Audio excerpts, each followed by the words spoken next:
Hi everyone. For those of you wondering what a chiropractic adjustment is, it is a spinal manipulation of misaligned bones, otherwise known as subluxations.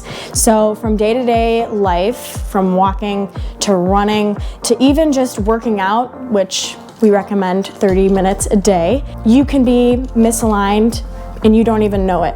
So what a chiropractic adjustment is doing is just getting to that root problem of those misaligned bones, relieving some pressure off of your spine and those nerves, and getting you back to feeling good. So we will see you in our office soon. If you have any of these complaints, we'd be happy to treat you.